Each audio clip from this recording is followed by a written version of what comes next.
ਸਤਿ ਸ਼੍ਰੀ ਅਕਾਲ ਸਾਰਿਆਂ ਨੂੰ। ਸਵਾਗਤ ਹੈ ਤੁਹਾਡਾ ਸਾਡੇ ਪੇਂਡੂ ਜ਼ਿੰਦਗੀ ਚੈਨਲ ਤੇ। ਹਾਜ਼ਰ ਹਾਂ ਇੱਕ ਹੋਰ ਬਹੁਤ ਹੀ ਵਧੀਆ ਤੇ ਦਿਲਚਸਪ ਕਹਾਣੀ ਦੇ ਨਾਲ। ਸ਼ੁਰੂ ਕਰਦੇ ਹਾਂ ਜੀ। ਸ਼ਹਿਰ ਦਾ ਮੰਨਿਆ ਪ੍ਰਮੰਨਿਆ ਬਿਰਧ ਆਸ਼ਰਮ, ਜਿੱਥੇ 40 ਸਾਲਾਂ ਦਾ ਅੰਮ੍ਰਿਤ ਆਪਣੀ 75 ਸਾਲ ਦੀ ਮਾਂ ਨੂੰ ਛੱਡਣ ਆਇਆ। ਰਿਸੈਪਸ਼ਨ ਤੇ ਬੈਠੀ ਲੜਕੀ ਤੇ ਅੰਮ੍ਰਿਤ ਦੇ ਵਿੱਚ ਝਗੜਾ ਚੱਲ ਰਿਹਾ ਸੀ ਕਿ ਦੇਖੋ ਮੈਡਮ ਜੀ, ਮੇਰੀ ਗੱਲ ਸਮਝਣ ਦੀ ਕੋਸ਼ਿਸ਼ ਕਰੋ। ਮੇਰੇ ਕੋਲ ਇੰਨਾ ਟਾਈਮ ਨਹੀਂ ਹੈ ਕਿ ਮੈਂ ਆਪਣੀ ਮਾਂ ਨੂੰ ਲੈ ਕੇ ਦੁਬਾਰਾ ਇੱਥੇ ਆ ਸਕਾਂ। ਇਸ ਲਈ ਤੁਸੀਂ ਇਹਨਾਂ ਨੂੰ ਅੱਜ ਹੀ ਇੱਥੇ ਐਡਮਿਸ਼ਨ ਦੇ ਦਿਓ। ਜੇਕਰ ਤੁਸੀਂ ਚਾਹੁੰਦੇ ਹੋ ਤਾਂ ਮੈਂ ਤੁਹਾਨੂੰ ਹੁਣੇ 1 ਲੱਖ ਰੁਪਏ ਦਾ ਚੈੱਕ ਕੱਟ ਕੇ ਦੇ ਦਿੰਦਾ ਹਾਂ, ਪਰ ਤੁਸੀਂ ਮੇਰੀ ਮਾਂ ਨੂੰ ਇੱਥੇ ਰੱਖ ਲਓ। ਨਹੀਂ ਵੀਰ ਜੀ, ਮੈਂ ਤੁਹਾਨੂੰ ਪਹਿਲਾਂ ਹੀ ਕਹਿ ਚੁੱਕੀ ਹਾਂ ਕਿ ਅੱਜ ਕਿਸੇ ਵੀ ਹਾਲਤ ਵਿੱਚ ਤੁਹਾਡੀ ਮਾਂ ਨੂੰ ਇੱਥੇ ਐਡਮਿਸ਼ਨ ਨਹੀਂ ਮਿਲ ਸਕਦਾ, ਕਿਉਂਕਿ ਇਸ ਬਿਰਧ ਆਸ਼ਰਮ ਦੀ ਆਪਰੇਟਰ ਕਿਸੇ ਕੰਮ ਨਾਲ ਸ਼ਹਿਰ ਤੋਂ ਬਾਹਰ ਗਈ ਹੈ ਤੇ ਉਹ ਕੱਲ੍ਹ ਸ਼ਾਮ ਤੱਕ ਵਾਪਸ ਆਏਗੀ। ਇਸ ਲਈ ਫਿਲਹਾਲ ਤੁਸੀਂ ਇੱਥੋਂ ਜਾਓ ਤੇ ਕੱਲ੍ਹ ਆਪਣੇ ਮਾਤਾ ਜੀ ਨੂੰ ਲੈ ਕੇ ਆ ਸਕਦੇ ਹੋ। ਰਿਸੈਪਸ਼ਨ ਤੇ ਬੈਠੀ ਲੜਕੀ ਨੇ ਜਦੋਂ ਇਹ ਗੱਲ ਕਹੀ ਤੇ ਅੰਮ੍ਰਿਤ ਮੁਸ਼ਕਿਲ ਨਾਲ ਆਪਣੇ ਗੁੱਸੇ ਤੇ ਕਾਬੂ ਕਰਦਾ ਹੋਇਆ ਬੋਲਿਆ, ਮੈਡਮ ਜੀ, ਮੈਂ ਤੁਹਾਡੀ ਗੱਲ ਸਮਝਦਾ ਹਾਂ, ਪਰ ਤੁਸੀਂ ਮੇਰੀ ਵੀ ਮਜਬੂਰੀ ਹੈ, ਕਿਉਂਕਿ ਅਸੀਂ ਦੋਵੇਂ ਬਹੁਤ ਦੂਰੋਂ ਆਏ ਹਾਂ। 3 ਦਿਨਾਂ ਬਾਅਦ ਮੇਰੀ ਅਮਰੀਕਾ ਦੀ ਫਲਾਈਟ ਹੈ ਤੇ ਅੱਜ ਮੈਂ ਬਹੁਤ ਸਾਰੀਆਂ ਤਿਆਰੀਆਂ ਵੀ ਕਰਨੀਆਂ ਹਨ। ਕਿਰਪਾ ਕਰਕੇ ਮੇਰੇ ਹਾਲਾਤਾਂ ਨੂੰ ਸਮਝਣ ਦੀ ਕੋਸ਼ਿਸ਼ ਕਰੋ। ਅੱਜ ਉਸ ਰਿਸੈਪਸ਼ਨ ਵਾਲੀ ਨਾਲ ਗੱਲਾਂ ਚੱਲ ਰਹੀਆਂ ਸਨ ਕਿ ਉੱਤੋਂ ਹੀ ਅੰਮ੍ਰਿਤ ਦੇ ਫੋਨ ਦੀ ਘੰਟੀ ਵੱਜੀ।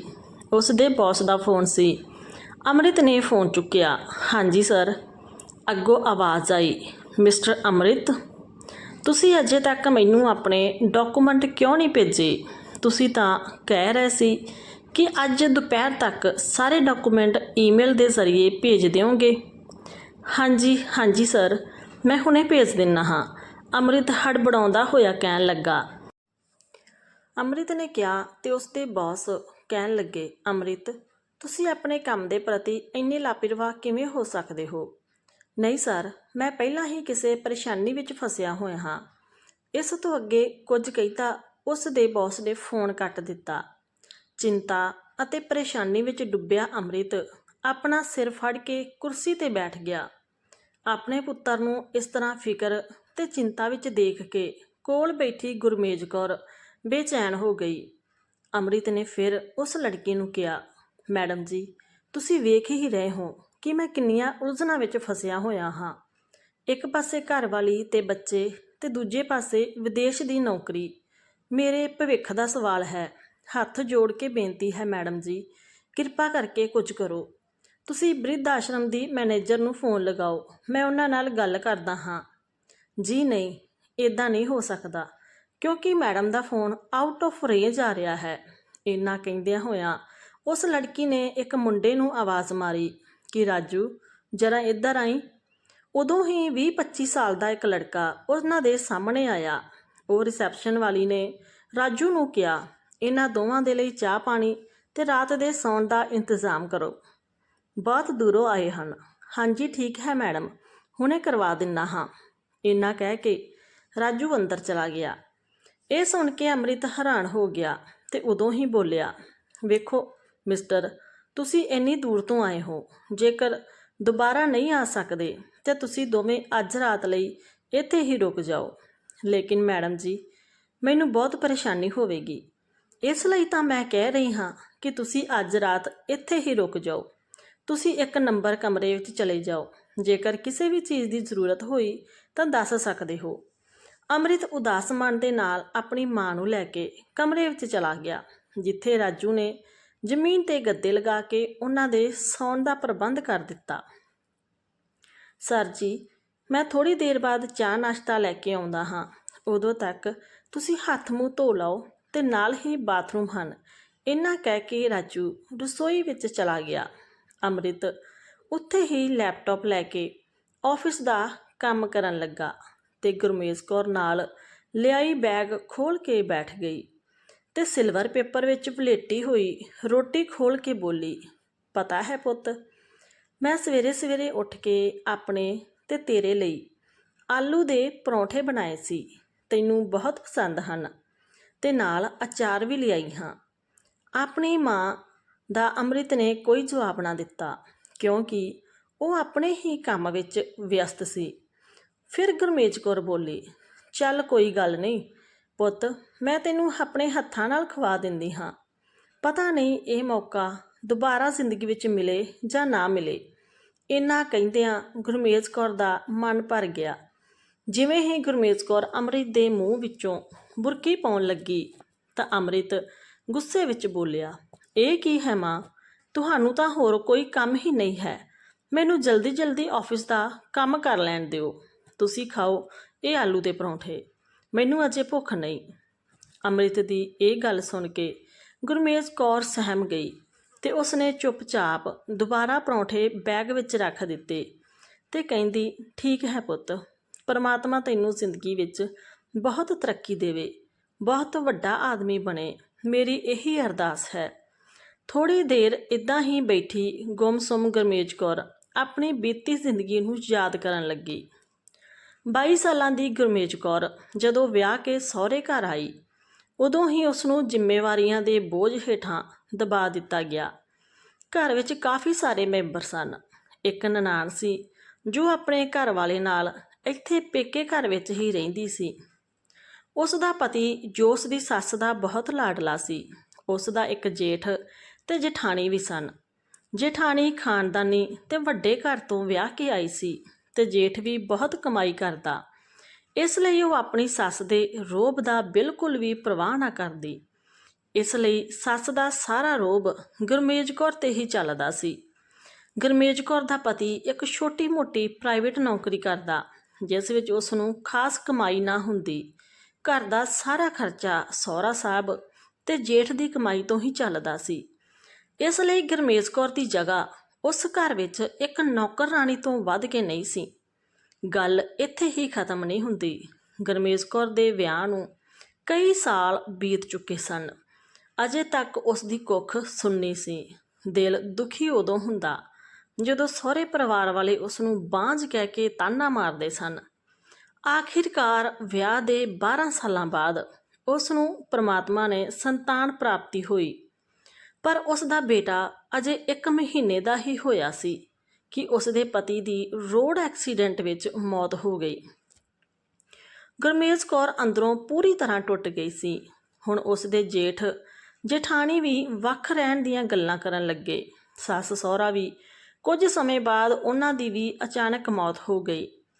ਗੁਰਮੇਜ ਕੌਰ ਆਪਣੇ ਬੇਟੇ ਦੇ ਨਾਲ ਬਿਲਕੁਲ ਇਕੱਲੀ ਰਹਿ ਗਈ, ਪਰ ਉਸਨੇ ਹਿੰਮਤ ਨਾ ਹਾਰੀ। ਬੇਟੇ ਨੂੰ ਪਾਲਣ ਵਾਸਤੇ ਉਸਨੇ ਲੋਕਾਂ ਦੇ ਘਰਾਂ ਵਿੱਚ ਕੰਮ ਕਰਨਾ ਸ਼ੁਰੂ ਕਰ ਦਿੱਤਾ, ਪਰ ਸਾਰਾ ਕੰਮ ਕਰਦੇ ਹੋਏ ਵੀ ਉਹ ਆਪਣੇ ਬੇਟੇ ਨੂੰ ਕਦੇ ਵੀ ਇਕੱਲਾ ਨਹੀਂ ਛੱਡਦੀ। ਇੰਨੀਆਂ ਮੁਸ਼ਕਲਾਂ ਸਹਿਣ ਦੇ ਬਾਵਜੂਦ ਗੁਰਮੇਜ ਕੌਰ ਨੇ ਉਸ ਨੂੰ ਪੜ੍ਹਾਇਆ ਲਿਖਾਇਆ ਤੇ ਇੰਨਾ ਕਾਬਲ ਬਣਾਇਆ ਕਿ ਉਹ ਇੱਕ ਬਹੁਤ ਵੱਡੀ ਸਰਕਾਰੀ ਨੌਕਰੀ ਵਿੱਚ ਕੰਮ ਕਰਨ ਲੱਗ ਗਿਆ। ਫਿਰ ਉਸ ਦੀ ਮੁਲਾਕਾਤ ਇੱਕ ਗੁਰਲੀਨ ਨਾਮ ਦੀ ਲੜਕੀ ਨਾਲ ਹੋਈ। ਦੋਵੇਂ ਇੱਕ ਦੂਸਰੇ ਨੂੰ ਪਸੰਦ ਕਰਨ ਲੱਗੇ ਤੇ ਛੇਤੀ ਹੀ ਦੋਨਾਂ ਨੇ ਵਿਆਹ ਦਾ ਫੈਸਲਾ ਕਰ ਲਿਆ। ਗੁਰਲੀਨ ਅੱਜ ਦੇ ਜ਼ਮਾਨੇ ਦੀ ਲੜਕੀ ਸੀ। ਘਰ ਦਾ ਕੰਮ ਕਰਨਾ ਉਸ ਨੂੰ ਬਿਲਕੁਲ ਪਸੰਦ ਨਹੀਂ ਸੀ। ਉਹ ਦਿਨ ਭਰ ਘੁੰਮਣਾ ਫਿਰਨਾ, ਸਹੇਲੀਆਂ ਦੇ ਨਾਲ ਖਰੀਦਦਾਰੀ ਜਾਂ ਫਿਰ ਆਪਣੇ ਮੰਮੀ ਪਾਪਾ ਦੇ ਘਰ ਚਲੀ ਜਾਂਦੀ। ਜਿੱਦਣ ਕਿਤੇ ਉਹ ਘਰ ਰਹਿੰਦੀ ਤਾਂ ਆਪਣੀਆਂ ਸਹੇਲੀਆਂ ਨੂੰ ਘਰੇ ਹੀ ਬੁਲਾ ਲੈਂਦੀ। ਇਹ ਸਭ ਕੁਝ ਗੁਰਮੇਜ ਕੌਰ ਨੂੰ ਬਿਲਕੁਲ ਪਸੰਦ ਨਹੀਂ ਸੀ, ਪਰ ਕਹਿੰਦੀ ਵੀ ਕਿਸ ਨੂੰ। ਆਪਣੀ ਨੂੰਹ ਨੂੰ ਸਮਝਾਉਣ ਲੱਗਦੀ ਤਾਂ ਉਹ ਉਸ ਨੂੰ 2 ਗੱਲਾਂ ਸੁਣਾ ਦਿੰਦੀ। ਸਮਾਂ ਇੱਦਾਂ ਹੀ ਬੀਤਣ ਲੱਗਾ। ਅੰਮ੍ਰਿਤ ਤੇ ਗੁਰਲੀਨ ਦੇ ਵਿਆਹ ਨੂੰ 12 ਸਾਲ ਹੋ ਗਏ। ਗੁਰਮੇਜ ਕੌਰ ਦੇ 2 ਪੋਤਰੇ ਸੀ। ਇੱਕ ਸਾਲ ਦਾ ਸੀ ਤੇ ਦੂਸਰਾ 8 ਸਾਲ ਦਾ। ਉਧਰ ਗੁਰਲੀਨ ਦਾ ਪੇਕਾ ਪਰਿਵਾਰ ਅਮਰੀਕਾ ਵਿੱਚ ਚਲਾ ਗਿਆ। ਹੁਣ ਗੁਰਲੀਨ ਵੀ ਜਿੱਦ ਕਰਨ ਲੱਗੀ ਕਿ ਉਹ ਵੀ ਅਮਰੀਕਾ ਜਾ ਕੇ ਰਹਿਣਾ ਚਾਹੁੰਦੀ ਹੈ। ਉਹ ਉੱਥੇ ਇੱਕ ਚੰਗੀ ਜ਼ਿੰਦਗੀ ਦਾ ਮਜ਼ਾ ਲੈਣਾ ਚਾਹੁੰਦੀ ਹੈ। ਸੰਯੋਗ ਨਾਲ ਅੰਮ੍ਰਿਤ ਦੀ ਕੰਪਨੀ ਨੇ ਉਸ ਨੂੰ ਵਿਦੇਸ਼ ਵਿੱਚ ਨੌਕਰੀ ਦਾ ਆਫਰ ਦੇ ਦਿੱਤਾ, ਜਿੱਥੇ ਉਸ ਨੂੰ ਦੁੱਗਣੀ ਤਨਖਾਹ ਦੇ ਲਾਲਚ ਵਿੱਚ ਅੰਮ੍ਰਿਤ ਨੇ ਵੀ ਆਫਰ ਨੂੰ ਸਵੀਕਾਰ ਕਰ ਲਿਆ। ਉਸ ਦੀ ਪਤਨੀ ਗੁਰਲੀਨ ਤੇ ਦੋਵੇਂ ਬੱਚੇ ਖੁਸ਼ੀ ਵਿੱਚ ਨੱਚ ਰਹੇ ਸੀ। ਅੰਮ੍ਰਿਤ ਆਪਣੀ ਮਾਂ ਗੁਰਮੇਜ ਕੌਰ ਨੂੰ ਵੀ ਆਪਣੇ ਨਾਲ ਲੈ ਕੇ ਜਾਣਾ ਚਾਹੁੰਦਾ ਸੀ, ਪਰ ਉਹਨਾਂ ਦਾ ਵੀਜ਼ਾ ਰਿਜੈਕਟ ਕਰ ਦਿੱਤਾ ਗਿਆ। ਇਸ ਗੱਲ 'ਤੇ ਅੰਮ੍ਰਿਤ ਪਰੇਸ਼ਾਨ ਹੋ ਗਿਆ ਕਿ ਹੁਣ ਕੀ ਕੀਤਾ ਜਾਵੇ।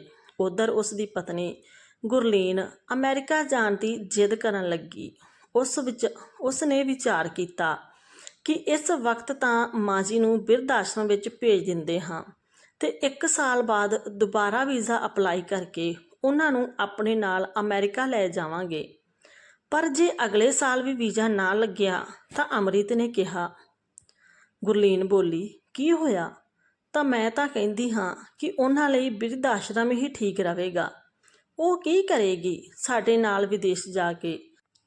ਤੇ ਤੁਸੀਂ ਵੀ ਆਪਣੀ ਮਾਂ ਬਾਰੇ ਸੋਚ ਕੇ ਪਰੇਸ਼ਾਨ ਹੋਣ ਦੀ ਬਜਾਏ ਆਪਣੀ ਆਉਣ ਵਾਲੀ ਜ਼ਿੰਦਗੀ 'ਤੇ ਧਿਆਨ ਦੇਣਾ ਚਾਹੀਦਾ ਹੈ।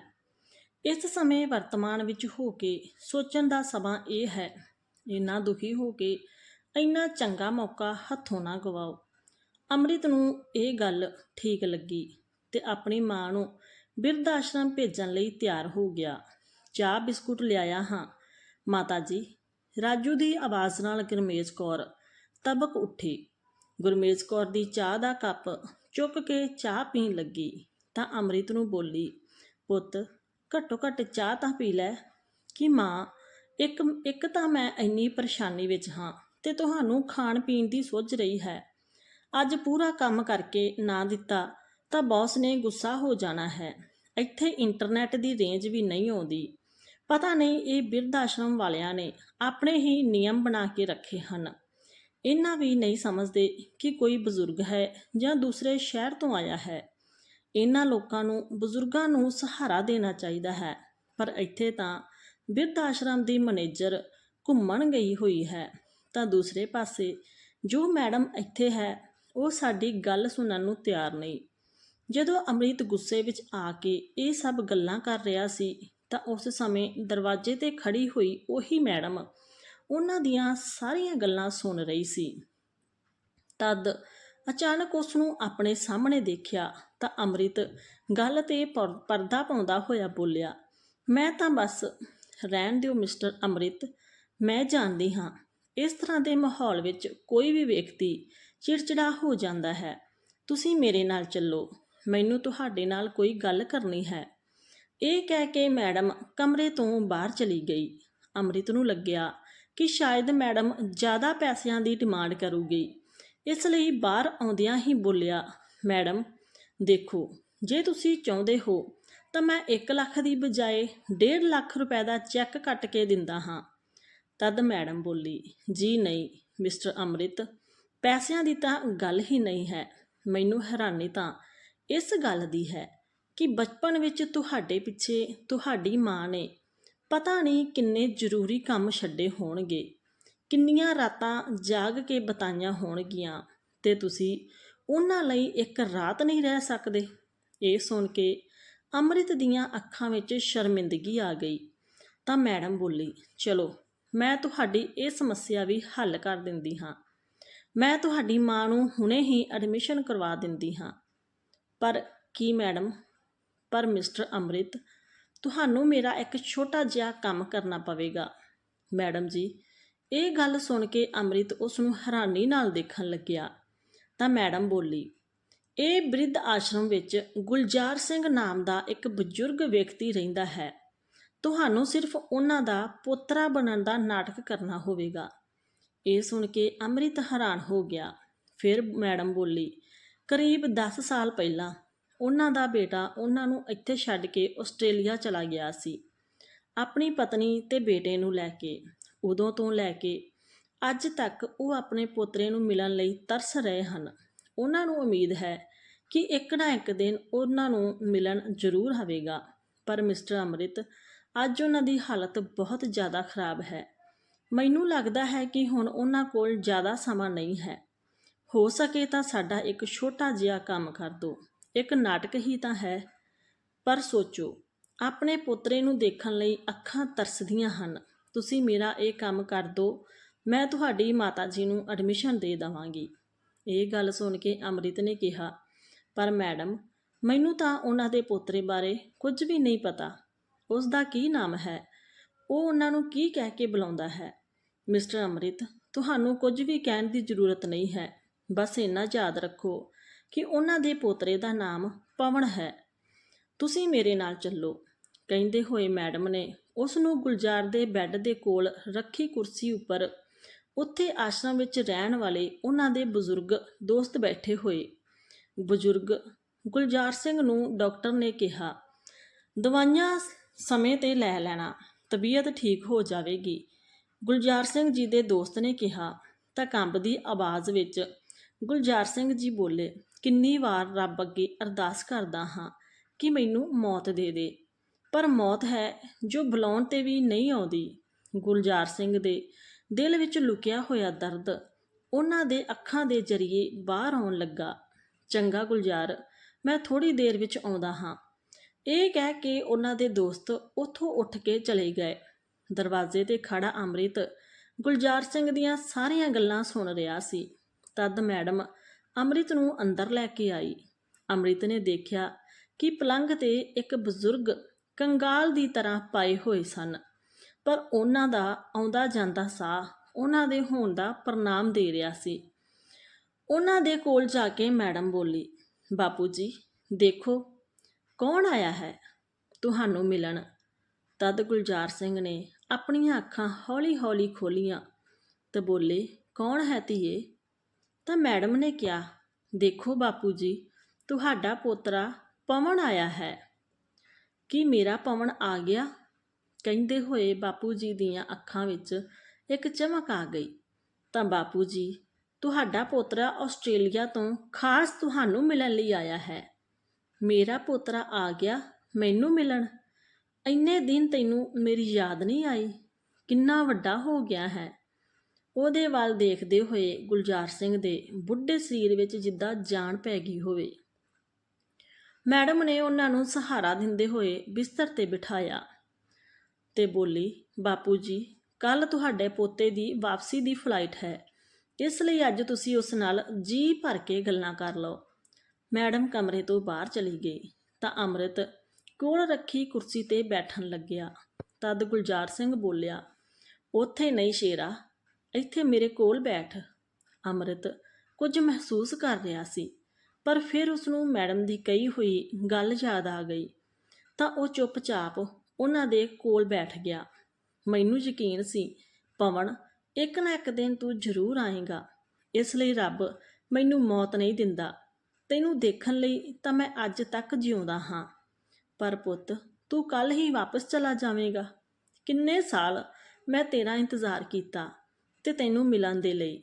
ਬੋਲਦੇ ਬੋਲਦੇ ਵਿੱਚੋਂ ਹੀ ਗੁਲਜ਼ਾਰ ਸਿੰਘ ਹੌਕੇ ਭਰਨ ਲੱਗੇ, ਪਰ ਪੋਤੇ ਨੂੰ ਮਿਲਣ ਦਾ ਚਾਅ ਇੰਨਾ ਸੀ ਕਿ ਉਹ ਸਾਰੀ ਕਮਜ਼ੋਰੀ ਭੁੱਲ ਗਏ ਤੇ ਫਿਰ ਗੱਲਾਂ ਕਰਨ ਲੱਗੇ। ਚੰਗਾ ਇੱਕ ਗੱਲ ਦੱਸ, ਤੇਰੇ ਪਿਓ ਦਾ ਕੀ ਹਾਲ ਹੈ? ਉਸ ਨੂੰ ਕਦੀ ਮੇਰੀ ਯਾਦ ਨਹੀਂ ਆਈ? ਕਿੰਨੇ ਸਾਲ ਹੋ ਗਏ ਉਸ ਨੂੰ ਦੇਖੇ ਹੋਏ। ਇਹ ਸੁਣ ਕੇ ਅੰਮ੍ਰਿਤ ਕੁਝ ਬੋਲ ਨਾ ਸਕਿਆ। ਫਿਰ ਗੁਲਜ਼ਾਰ ਸਿੰਘ ਬੋਲੇ, ਤੇ ਤੇਰੀ ਮਾਂ ਤਾਂ ਠੀਕ ਹੈ? ਹਾਂ ਦਾਦਾ ਜੀ, ਸਭ ਠੀਕ ਹਨ। ਪਤਾ ਹੈ ਬੇਟਾ, ਇਸ ਆਸ਼ਰਮ ਵਿੱਚ ਲੋਕ ਅਕਸਰ ਮਠਿਆਈਆਂ ਵੰਡਣ ਆਉਂਦੇ ਹਨ। ਕੱਲ੍ਹ ਵੀ ਕਿਸੇ ਦੇ ਪੋਤੇ ਦਾ ਜਨਮ ਦਿਨ ਸੀ ਤਾਂ ਉਸਨੇ ਬਿਰਧ ਆਸ਼ਰਮ ਵਿੱਚ ਸਾਰੇ ਲੋਕਾਂ ਨੂੰ ਜਲੇਬੀਆਂ ਵੰਡੀਆਂ। ਉਸ ਪਲ ਮੇਰੀਆਂ ਅੱਖਾਂ ਦੇ ਅੱਗੇ ਤੇਰੇ ਬਚਪਨ ਦੀ ਤਸਵੀਰ ਨੱਚਣ ਲੱਗੀ। ਇੰਨਾ ਕਹਿੰਦੇ ਹੋਏ ਗੁਲਜ਼ਾਰ ਸਿੰਘ ਜੀ ਆਪਣੇ ਕੋਲ ਪਈ ਇੱਕ ਛੋਟੀ ਜਿਹੀ ਕੌਲੀ ਚੁੱਕੀ, ਜਿਸ ਵਿੱਚ ਇੱਕ ਜਲੇਬੀ ਰੱਖੀ ਹੋਈ ਸੀ, ਤੇ ਅੰਮ੍ਰਿਤ ਨੂੰ ਦਿੰਦੇ ਹੋਏ ਬੋਲੇ, ਪੁੱਤ ਇਹ ਜਲੇਬੀ ਮੈਂ ਤੇਰੇ ਲਈ ਰੱਖੀ ਹੋਈ ਸੀ। ਅੰਮ੍ਰਿਤ ਨੇ ਜਲੇਬੀ ਚੁੱਕੀ।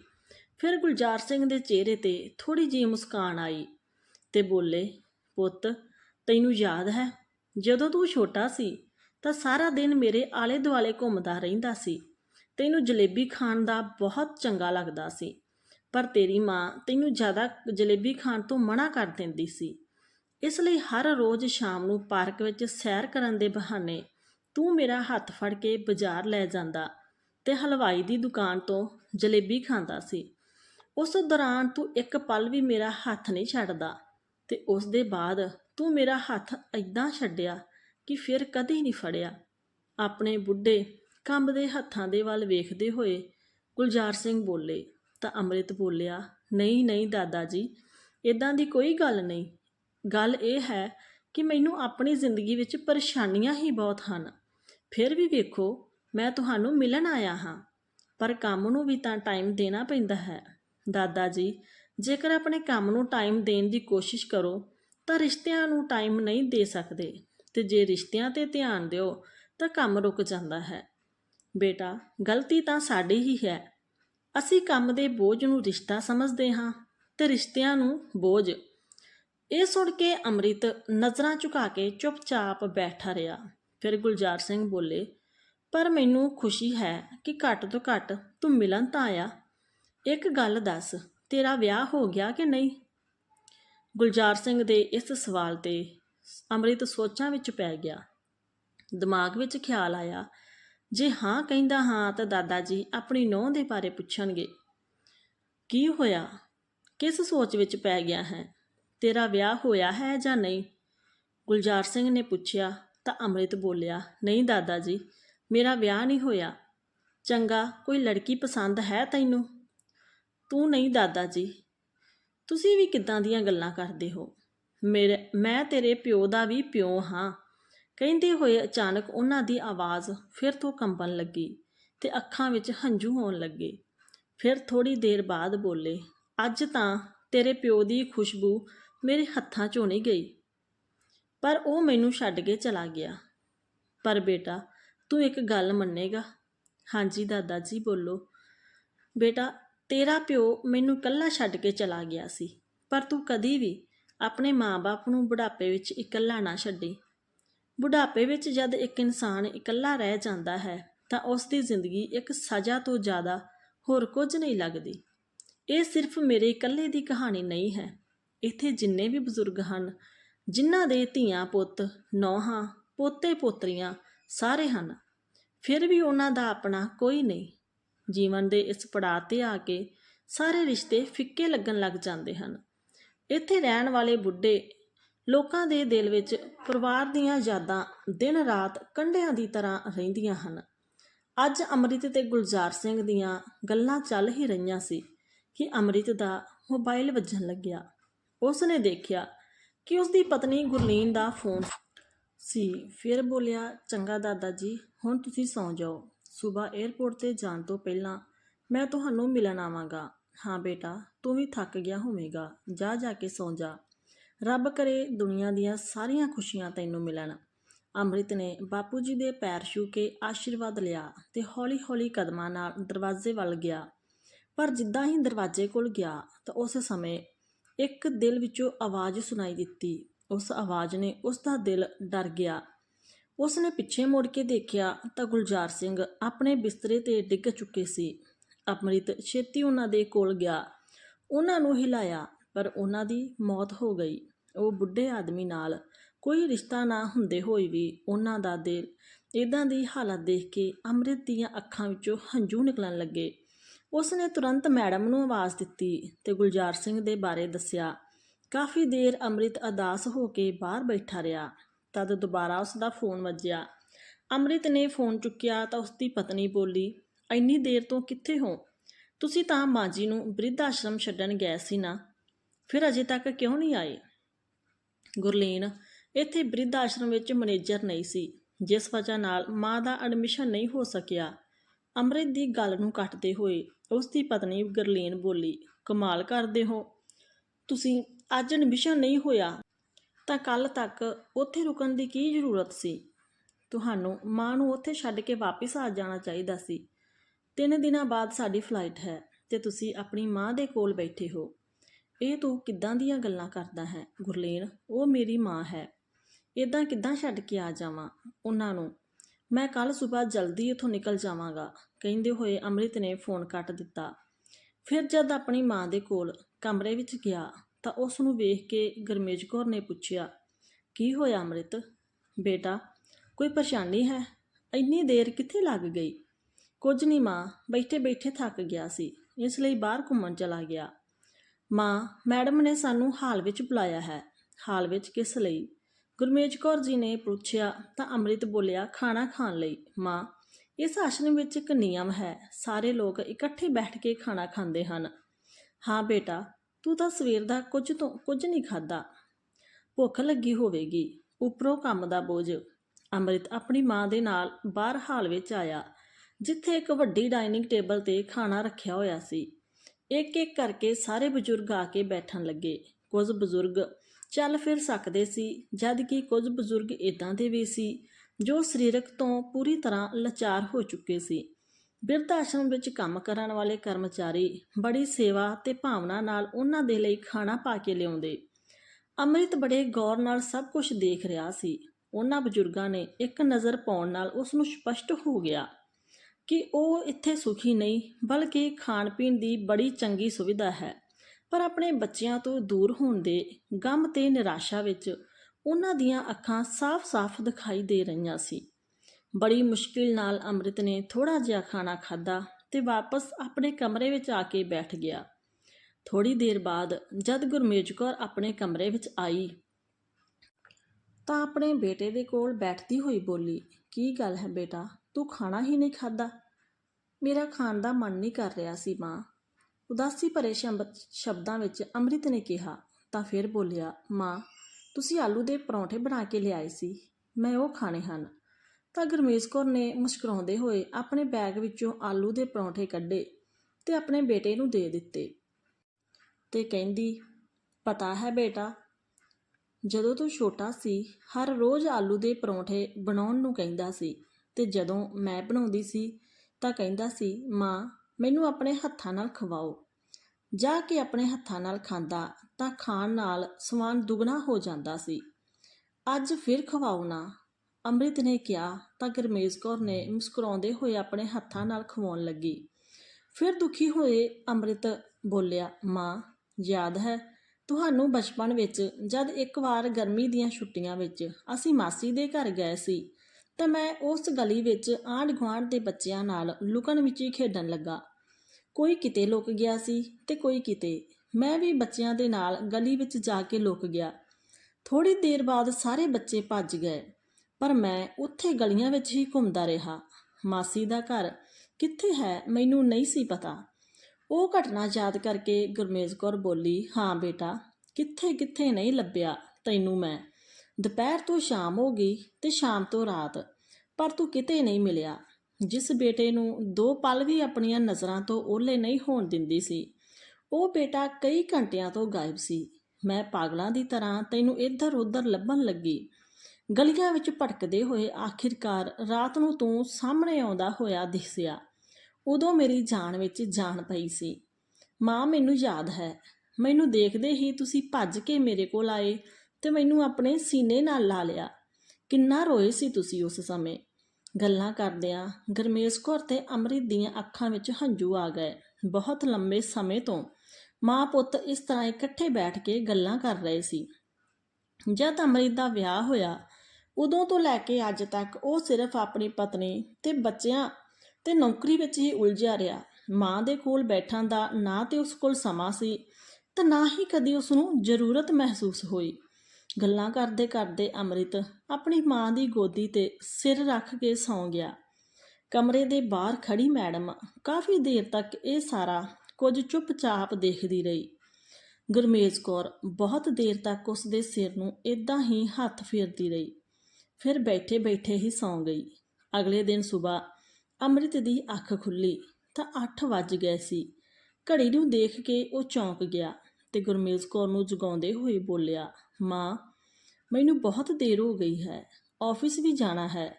ਜਲਦਬਾਜ਼ੀ ਵਿੱਚ ਉਹ ਆਪਣਾ ਬੈਗ ਤੇ ਸਾਰਾ ਸਮਾਨ ਰੱਖਣ ਲੱਗਿਆ। ਫਿਰ ਰਿਸੈਪਸ਼ਨ ਤੇ ਸਾਰੀ ਫਾਰਮੈਲਿਟੀ ਨੂੰ ਪੂਰੀ ਕਰਨ ਦੇ ਬਾਅਦ ਜਿੱਦਾਂ ਹੀ ਜਾਣ ਨੂੰ ਤਿਆਰ ਹੋਇਆ ਤਾਂ ਗੁਰਮੇਜ ਕੌਰ ਬੋਲੀ, ਬੇਟਾ ਆਪਣਾ ਧਿਆਨ ਰੱਖੀ, ਰਸਤੇ ਵਿੱਚ ਰੁਕ ਕੇ ਕੁਝ ਖਾ ਲਵੀਂ, ਨਹੀਂ ਤਾਂ ਤੇਰੀ ਚਿੰਤਾ ਹੁੰਦੀ ਰਹੇਗੀ। ਠੀਕ ਹੈ ਮਾਂ, ਮੈਂ ਹੁਣ ਚੱਲਦਾ ਹਾਂ। ਇਹ ਕਹਿ ਕੇ ਅੰਮ੍ਰਿਤ ਉੱਥੋਂ ਤੇਜ਼ੀ ਨਾਲ ਨਿਕਲ ਗਿਆ। ਉੱਥੋਂ ਸਿੱਧਾ ਆਪਣੇ ਆਫਿਸ ਚਲਾ ਗਿਆ।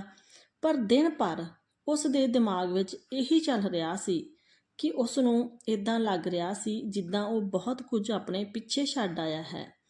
ਨਾ ਚਾਹੁੰਦੇ ਹੋਏ ਵੀ ਵਾਰ-ਵਾਰ ਬਿਰਧ ਆਸ਼ਰਮ ਵਿੱਚ ਰਹਿਣ ਵਾਲੇ ਬਜ਼ੁਰਗਾਂ ਬਾਰੇ, ਲੋਕਾਂ ਦੀ ਬੇਬਸੀ ਤੇ ਲਾਚਾਰ ਤੇ ਨਾਰਾਜ਼ ਉਹਨਾਂ ਦੀਆਂ ਅੱਖਾਂ ਉਸ ਦੇ ਸਾਹਮਣੇ ਆ ਰਹੀਆਂ ਸੀ। ਰਾਤ ਨੂੰ ਅੰਮ੍ਰਿਤ ਘਰ ਪਹੁੰਚਿਆ ਤਾਂ ਗੁੰਮਸੁੰਮ ਸੀ। ਗੁਰਲੀਨ ਬੋਲੀ, ਛੱਡ ਆਏ ਮਾਂ ਨੂੰ ਬਿਰਧ ਆਸ਼ਰਮ। ਇਸ ਤੇ ਅੰਮ੍ਰਿਤ ਨੇ ਹਾਂ ਵਿੱਚ ਸਿਰ ਹਿਲਾ ਦਿੱਤਾ। ਗੁਰਲੀਨ ਬੋਲੀ, ਵੈਸੇ ਤਾਂ ਚੰਗਾ ਹੀ ਹੋਇਆ। ਆਖਿਰ ਕਦੋਂ ਤੱਕ ਅਸੀਂ ਉਹਨਾਂ ਦਾ ਬੋਝ ਉਠਾਉਂਦੇ ਰਵਾਂਗੇ। ਤੁਸੀਂ ਹੱਥ ਮੂੰਹ ਧੋ ਲਓ, ਮੈਂ ਖਾਣਾ ਤਿਆਰ ਕਰਦੀ ਹਾਂ।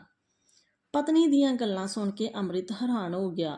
ਹੁਣ ਤੱਕ ਤਾਂ ਉਸ ਦਾ ਦਿਮਾਗ ਉਲਝਣਾਂ ਵਿੱਚ ਹੀ ਘਿਰਿਆ ਹੋਇਆ ਸੀ, ਪਰ ਹੁਣ ਸ਼ਾਇਦ ਉਸ ਦੇ ਦਿਮਾਗ ਵਿੱਚ ਸਪਸ਼ਟ ਹੋ ਗਿਆ ਸੀ ਕਿ ਉਸ ਦਾ ਅਗਲਾ ਕਦਮ ਕੀ ਹੋਵੇਗਾ। ਕੀ ਹੋਇਆ? ਤੁਸੀਂ ਹੱਥ ਮੂੰਹ ਨਹੀਂ ਧੋ ਕੇ ਆਏ? ਖਾਣਾ ਠੰਡਾ ਹੋ ਜਾਵੇਗਾ, ਉਸ ਦੀ ਪਤਨੀ ਨੇ ਕਿਹਾ। ਤਾਂ ਅੰਮ੍ਰਿਤ ਬੋਲਿਆ, ਮੈਨੂੰ ਭੁੱਖ ਨਹੀਂ ਹੈ, ਤੇ ਮੈਂ ਉੱਠ ਕੇ ਆਪਣੇ ਕਮਰੇ ਵਿੱਚ ਗਿਆ। ਰਾਤ ਨੂੰ ਸਾਰੇ ਸੌਂ ਚੁੱਕੇ ਸੀ, ਪਰ ਅੰਮ੍ਰਿਤ ਦੀਆਂ ਅੱਖਾਂ ਵਿੱਚ ਨੀਂਦ ਨਹੀਂ ਆਈ। ਉਸ ਨੇ ਰਾਤ ਬੜੀ ਮੁਸ਼ਕਿਲ ਨਾਲ ਕੱਟੀ। ਅਗਲੇ ਦਿਨ ਸਵੇਰੇ ਸਵੇਰੇ ਅੰਮ੍ਰਿਤ ਬਿਨਾਂ ਕਿਸੇ ਨੂੰ ਕਹੇ ਆਪਣੀ ਗੱਡੀ ਲੈ ਕੇ ਘਰ ਤੋਂ ਬਾਹਰ ਗਿਆ, ਤੇ ਠੀਕ 2 ਘੰਟੇ ਬਾਅਦ ਉਹ ਉਸੇ ਬਿਰਧ ਆਸ਼ਰਮ ਦੇ ਸਾਹਮਣੇ ਖੜਾ ਸੀ, ਜਿੱਥੇ ਇੱਕ ਦਿਨ ਪਹਿਲਾਂ ਉਹ ਆਪਣੀ ਮਾਂ ਨੂੰ ਛੱਡ ਕੇ ਆਇਆ ਸੀ। ਉਹ ਜਿੱਦਾਂ ਹੀ ਅੰਦਰ ਗਿਆ ਤਾਂ ਸਾਹਮਣੇ ਮੈਡਮ ਖੜੀ ਸੀ। ਉਹ ਬੜੇ ਧਿਆਨ ਨਾਲ ਘੁੰਮ ਰਹੇ ਸੀ। ਅੰਮ੍ਰਿਤ ਇੱਧਰ ਉੱਧਰ ਦੇਖਣ ਲੱਗਿਆ। ਮੈਡਮ ਜੀ, ਮੇਰੀ ਮਾਂ ਕਿੱਥੇ ਹੈ? ਪਲੀਜ਼ ਉਹਨਾਂ ਨੂੰ ਬੁਲਾ ਲਓ। ਤਾਂ ਮੈਡਮ ਬੋਲੀ, ਦੇਖੋ ਮਿਸਟਰ ਅੰਮ੍ਰਿਤ, ਹੁਣ ਤਾਂ ਇਹ ਤੁਹਾਡੀ ਗੁਰਮੇਜ ਕੌਰ ਜੀ ਨਾਲ ਗੱਲ ਨਹੀਂ ਹੋ ਸਕਦੀ। ਕਿਉਂਕਿ ਮੈਡਮ, ਇੱਦਾਂ ਦਾ ਕੀ ਹੋ ਗਿਆ? ਅੱਛਾ, ਮਾਂ ਅਜੇ ਤੱਕ ਸੁੱਤੀ ਹੋਵੇਗੀ। ਕੋਈ ਗੱਲ ਨਹੀਂ, ਮੈਂ ਇੱਥੇ ਬੈਠਦਾ ਹਾਂ। ਜਦੋਂ ਮਾਂ ਜਾਗ ਜਾਵੇਗੀ ਤਾਂ ਮੈਂ ਉਹਨਾਂ ਨੂੰ ਮਿਲ ਲਵਾਂਗਾ। ਤਦ ਮੈਡਮ ਨੇ ਕਿਹਾ, ਨਹੀਂ ਮਿਸਟਰ ਅੰਮ੍ਰਿਤ, ਸੁੱਤੀ ਨਹੀਂ ਹੈ, ਬਲਕਿ ਬਿਰਧ ਆਸ਼ਰਮ ਦੇ ਕੁਝ ਲੋਕ ਔਰਤਾਂ ਦੇ ਨਾਲ ਬਣੇ ਹੋਏ ਮੰਦਰ ਵਿੱਚ ਪੂਜਾ ਕਰਨ ਦੇ ਲਈ ਗਏ ਹਨ, ਕਿਉਂਕਿ ਉਹਨੇ ਨਿਰਜਲ ਵਰਤ ਰੱਖਿਆ ਹੈ। ਉਹਨਾਂ ਨੇ ਆਪਣੇ ਜੀਵਨ ਦੀ ਪਰਵਾਹ ਕੀਤੇ ਬਿਨਾਂ ਇਸ ਉਮਰ ਵਿੱਚ ਵੀ ਇੰਨਾ ਕਠੋਰ ਵਰਤ ਰੱਖਿਆ ਹੈ। ਇਸ ਸਮੇਂ ਉਹ ਪੂਜਾ ਵਿੱਚ ਰੁੱਝੇ ਹੋਣਗੇ। ਤੁਹਾਡੀ ਲੰਮੀ ਉਮਰ ਤੇ ਤਰੱਕੀ ਦੇ ਲਈ ਪਰਮਾਤਮਾ ਨੂੰ ਪ੍ਰਾਰਥਨਾ ਕਰਦੀ ਹੈ। ਮੈਡਮ ਦੀ ਇਹ ਗੱਲ ਸੁਣ ਕੇ ਅੰਮ੍ਰਿਤ ਦੀਆਂ ਅੱਖਾਂ ਵਿੱਚ ਹੰਝੂ ਨਿਕਲਣ ਲੱਗੇ। ਤਦ ਉਸ ਦੇ ਸਾਹਮਣੇ ਗੁਰਮੇਜ ਕੌਰ ਜੀ ਹੱਥਾਂ ਵਿੱਚ ਪੂਜਾ ਦੀ ਥਾਲੀ ਲੈ ਕੇ ਆਉਂਦੇ ਹੋਏ ਦਿਖਾਈ ਦਿੱਤੇ। ਉਹਨਾਂ ਨੂੰ ਦੇਖਦੇ ਹੀ ਅੰਮ੍ਰਿਤ ਮਾਂ ਕਹਿੰਦੇ ਹੋਏ ਉਸ ਵੱਲ ਭੱਜ ਦੌੜਿਆ। ਹੰਝੂਆਂ ਨਾਲ ਭਿੱਜਾ ਉਸ ਦਾ ਚਿਹਰਾ ਦੇਖ ਕੇ ਗੁਰਮੇਜ ਕੌਰ ਉਹ ਘਟਨਾ ਯਾਦ ਆ ਗਈ ਜਦ ਰਸਤਾ ਭੁੱਲ ਗਿਆ ਸੀ ਤੇ ਮਾਂ ਨੂੰ ਦੇਖਦਿਆਂ ਹੀ ਮਾਂ ਕਹਿੰਦੇ ਹੋਏ ਭੱਜਿਆ ਆਇਆ ਸੀ। ਮੈਨੂੰ ਮਾਫ਼ ਕਰ ਦਿਓ, ਮੇਰੇ ਤੋਂ ਬਹੁਤ ਵੱਡੀ ਗਲਤੀ ਹੋ ਗਈ, ਮੈਨੂੰ ਮਾਫ਼ ਕਰ ਦਿਓ। ਤੁਸੀਂ ਮੇਰੇ ਲਈ ਕੀ ਨਹੀਂ ਕੀਤਾ। ਮੈਂ ਤੁਹਾਡੇ ਪਿਆਰ ਤੇ ਆਸ਼ੀਰਵਾਦ ਤੇ ਭਰੋਸੇ ਮੈਂ ਜੀਵਨ ਵਿੱਚ ਇੱਕ ਸਫਲ ਇਨਸਾਨ ਬਣ ਸਕਿਆ। ਬਚਪਨ ਵਿੱਚ ਜੋ ਮਾਂ ਮੈਨੂੰ 2 ਪਲ ਲਈ ਇਕੱਲਾ ਨਹੀਂ ਛੱਡ ਸਕਦੀ ਸੀ, ਉਸ ਮਾਂ ਨੂੰ ਮੈਂ ਬਿਰਧ ਆਸ਼ਰਮ ਵਿੱਚ ਰਹਿਣ ਦੇ ਲਈ ਛੱਡ ਦਿੱਤਾ। ਮਾਂ ਦੇ ਪੈਰਾਂ ਵਿੱਚ ਡਿੱਗ ਕੇ ਅੰਮ੍ਰਿਤ ਜਿੰਨਾ ਬੋਲ ਰਿਹਾ ਸੀ, ਉਸ ਤੋਂ ਜ਼ਿਆਦਾ ਰੋਣ ਲੱਗਿਆ। ਗੁਰਮੇਜ ਕੌਰ ਨੇ ਉਸ ਦੀਆਂ ਅੱਖਾਂ ਸਾਫ਼ ਕਰਦੇ ਹੋਏ ਉਸ ਨੂੰ ਉਠਾਇਆ ਤਾਂ ਅੰਮ੍ਰਿਤ ਬੋਲਿਆ, ਚਲੋ ਮਾਂ, ਘਰ ਚੱਲਦੇ ਹਾਂ। ਤਦ ਮੈਡਮ ਬੋਲੀ, ਲੇਕਿਨ ਮਿਸਟਰ ਅੰਮ੍ਰਿਤ, ਤੁਸੀਂ ਇੱਦਾਂ ਨਹੀਂ ਜਾ ਸਕਦੇ। ਇਹਨਾਂ ਨੂੰ ਬਿਰਧ ਆਸ਼ਰਮ ਵਿੱਚੋਂ ਲੈ ਕੇ ਜਾਣ ਲਈ ਤੁਹਾਨੂੰ ਮੈਨੇਜਰ ਆਫਿਸ ਵਿੱਚ ਜਾ ਕੇ ਸਾਰੀ ਫਾਰਮੈਲਿਟੀ ਪੂਰੀ ਕਰਨੀ ਪਵੇਗੀ। ਠੀਕ ਹੈ ਮੈਡਮ, ਤੁਸੀਂ ਮੈਨੂੰ ਮੈਨੇਜਰ ਨਾਲ ਮਿਲਵਾ ਦਿਓ। ਮੈਡਮ ਉਹਨਾਂ ਨੂੰ ਮੈਨੇਜਰ ਆਫਿਸ ਵਿੱਚ ਲੈ ਕੇ ਗਈ। ਡਰਾ ਵਿੱਚੋਂ ਇੱਕ ਪੇਪਰ ਕੱਢਦੇ ਹੋਏ ਸਾਈਨ ਕਰਨ ਦੇ ਲਈ ਅੰਮ੍ਰਿਤ ਨੂੰ ਦਿੱਤਾ ਤੇ ਸਾਹਮਣੇ ਰੱਖੀ ਹੋਈ ਕੁਰਸੀ ਤੇ ਬੈਠ ਗਈ। ਇਹ ਵੇਖ ਕੇ ਅੰਮ੍ਰਿਤ ਹੈਰਾਨ ਹੋ ਗਿਆ ਤੇ ਬੋਲਿਆ, ਇੱਥੋਂ ਦੀ ਮੈਨੇਜਰ ਅਜੇ ਤੱਕ ਨਹੀਂ ਆਈ। ਤਾਂ ਮੈਡਮ ਬੋਲੀ, ਮਿਸਟਰ ਅੰਮ੍ਰਿਤ, ਇਹ ਬਿਰਧ ਆਸ਼ਰਮ ਦੀ ਮੈਨੇਜਰ ਮੈਂ ਹੀ ਹਾਂ। ਪਰ ਮੈਡਮ, 2 ਦਿਨ ਪਹਿਲਾਂ ਤਾਂ ਤੁਸੀਂ ਕਿਹਾ ਸੀ ਕਿ ਮੈਨੇਜਰ ਛੁੱਟੀ ਤੇ ਗਈ ਹੈ। ਤਾਂ ਮੁਸਕਰਾਉਂਦੀ ਹੋਈ ਮੈਡਮ ਬੋਲੀ, ਉਹ ਸਭ ਝੂਠ ਸੀ। ਉਹ ਝੂਠ ਮੈਂ ਇਸ ਲਈ ਬੋਲਿਆ ਸੀ ਕਿ ਤੁਸੀਂ ਇੱਕ ਰਾਤ ਇੱਥੇ ਰੁਕੋ ਤੇ ਦੇਖੋ ਕਿ ਉਮਰ ਦੇ ਇਸ ਪੜਾਅ ਤੇ ਪਰਿਵਾਰ ਤੋਂ ਅਲੱਗ ਹੋ ਕੇ ਇਨਸਾਨ ਦੀ ਕੀ ਹਾਲਤ ਹੋ ਜਾਂਦੀ ਹੈ। ਇੱਥੇ ਆਉਣ ਵਾਲੇ ਸਾਰੇ ਲੋਕਾਂ ਨੂੰ ਮੈਂ ਇੱਕ ਮੌਕਾ ਦਿੰਦੀ ਹਾਂ ਤੇ ਉਹ ਖੁਸ਼ ਨਸੀਬ ਹੁੰਦੇ ਹਨ ਜੋ ਇਸ ਮੌਕੇ ਨੂੰ ਸੰਭਾਲ ਲੈਂਦੇ ਹਨ। ਰਿਸ਼ਤਿਆਂ ਦੀ ਆਪਣੀ ਅਹਿਮੀਅਤ ਹੁੰਦੀ ਹੈ ਮਿਸਟਰ ਅੰਮ੍ਰਿਤ।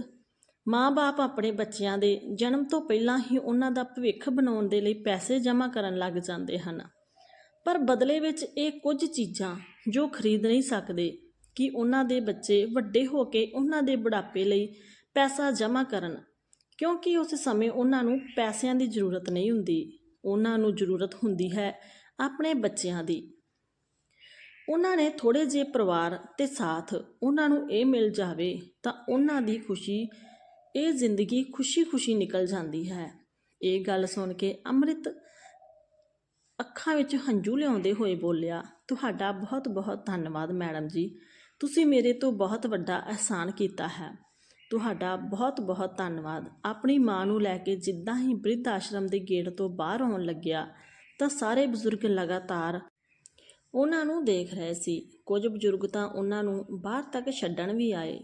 ਇਹ ਸਭ ਸੋਚ ਰਹੇ ਸੀ ਕਿ ਕਾਸ਼ ਉਹਨਾਂ ਦੇ ਜੀਵਨ ਵਿੱਚ ਵੀ ਇਦਾਂ ਦਾ ਕੋਈ ਦਿਨ ਉਹਨਾਂ ਦਾ ਵੀ ਕੋਈ ਆਪਣਾ ਆਵੇ ਤੇ ਉਹਨਾਂ ਨੂੰ ਆਪਣੇ ਨਾਲ ਘਰ ਵਾਪਸ ਲੈ ਜਾਵੇ। ਜਿੱਦਾਂ ਹੀ ਗੁਰਮੇਜ ਕੌਰ ਆਪਣੇ ਬੇਟੇ ਅੰਮ੍ਰਿਤ ਦੇ ਨਾਲ ਗੱਡੀ ਵਿੱਚ ਬੈਠੀ, ਅੰਮ੍ਰਿਤ ਨੂੰ ਗੁਰਲੀਨ ਦਾ ਫੋਨ ਆਇਆ ਤੇ ਕਹਿੰਦੀ, ਬਿਨਾਂ ਮੈਨੂੰ ਕੁਝ ਦੱਸੇ ਕਿੱਥੇ ਚਲੇ ਗਏ ਹੋ? ਤੁਸੀਂ ਕਿੰਨੀ ਵਾਰ ਫੋਨ ਕੀਤਾ, ਤੁਸੀਂ ਕਿੱਥੇ ਹੋ? ਹੁਣ ਹੀ ਨਹੀਂ ਚੁੱਕਦੇ। ਪਤਨੀ ਨੇ ਕਿਹਾ ਤਾਂ ਅੰਮ੍ਰਿਤ ਬੋਲਿਆ, ਮੈਂ ਬਿਰਧ ਆਸ਼ਰਮ ਵਿੱਚ ਹਾਂ, ਮਾਂ ਨੂੰ ਲੈ ਕੇ ਘਰ ਵਾਪਸ ਆਉਂਦਾ ਹਾਂ। ਇਹ ਕੀ ਕਹਿੰਦੇ ਹੋ? ਤੁਸੀਂ ਮਾਂ ਨੂੰ ਵਾਪਸ ਲੈ ਕੇ ਆ ਰਹੇ ਹੋ? ਉਹਨਾਂ ਨੂੰ ਕਿੱਥੇ ਰੱਖੋਗੇ? ਸਾਨੂੰ ਤਾਂ ਵਿਦੇਸ਼ ਜਾਣਾ ਹੈ। ਮੈਂ ਤੁਹਾਨੂੰ ਇੱਕ ਗੱਲ ਦੱਸ ਦਿੰਦੀ ਹਾਂ ਕਿ ਮੈਂ ਵਿਦੇਸ਼ ਜਾਣ ਦਾ ਪ੍ਰੋਗਰਾਮ ਕੈਂਸਲ ਨਹੀਂ ਕਰੂੰਗੀ। ਜਿੱਥੋਂ ਲੈ ਕੇ ਆਉਂਦੇ ਹੋ ਉਹਨਾਂ ਨੂੰ ਉੱਥੇ ਹੀ ਛੱਡ ਕੇ ਆਓ। ਗੁਰਲੀਨ ਨੇ ਕਿਹਾ ਤਾਂ ਅੰਮ੍ਰਿਤ ਬੋਲਿਆ, ਬਿਲਕੁਲ ਨਹੀਂ, ਮੈਂ ਆਪਣੀ ਮਾਂ ਨੂੰ ਇਕੱਲਾ ਛੱਡ ਕੇ ਅਮਰੀਕਾ ਨਹੀਂ ਜਾ ਸਕਦਾ। ਤੂੰ ਜਾਣਾ ਹੈ ਤੇ ਜਾ ਸਕਦੀ ਹੈ, ਮੈਂ ਤੈਨੂੰ ਛੱਡਣ ਨੂੰ ਤਿਆਰ ਹਾਂ, ਪਰ ਆਪਣੀ ਮਾਂ ਨੂੰ ਨਹੀਂ। ਇਹ ਕਹਿੰਦੇ ਹੋਏ ਅੰਮ੍ਰਿਤ ਨੇ ਫੋਨ ਕੱਟ ਦਿੱਤਾ। ਮਨ ਹੀ ਮਨ ਸੋਚਿਆ ਕਿ ਹੁਣ ਚਾਹੇ ਜੋ ਵੀ ਹੋ ਜਾਵੇ, ਉਹ ਆਪਣੀ ਮਾਂ ਦਾ ਸਾਥ ਕਦੀ ਨਹੀਂ ਛੱਡੇਗਾ। ਹਾਂਜੀ ਦੋਸਤੋ, ਤੁਹਾਨੂੰ ਸਾਡੀ ਅੱਜ ਦੀ ਕਹਾਣੀ ਕਿਸ ਤਰ੍ਹਾਂ ਦੀ ਲੱਗੀ? ਕਹਾਣੀ ਨੂੰ ਲਾਈਕ, ਸ਼ੇਅਰ, ਕਮੈਂਟ ਕਰਕੇ ਜ਼ਰੂਰ ਦੱਸਿਓ। ਤਾਂ ਅਸੀਂ ਤੁਹਾਡੇ ਲਈ ਇਸ ਤਰ੍ਹਾਂ ਹੀ ਪਰਿਵਾਰਿਕ ਤੇ ਹੱਡਬੀਤੀਆਂ ਕਹਾਣੀਆਂ ਲੈ ਕੇ ਆਉਂਦੇ ਰਵਾਂਗੇ। ਮਿਲਦੇ ਹਾਂ ਕਿਸੇ ਹੋਰ ਕਹਾਣੀ ਦੇ ਨਾਲ। ਧੰਨਵਾਦ। ਜੇਕਰ ਤੁਸੀਂ ਸਾਡੇ ਚੈਨਲ 'ਤੇ ਅੱਜ ਪਹਿਲੀ ਵਾਰ ਆਏ ਹੋ ਤਾਂ ਸਾਡੇ ਚੈਨਲ ਨੂੰ ਸਬਸਕ੍ਰਾਈਬ ਕਰਕੇ ਜ਼ਰੂਰ ਜਾਣਾ।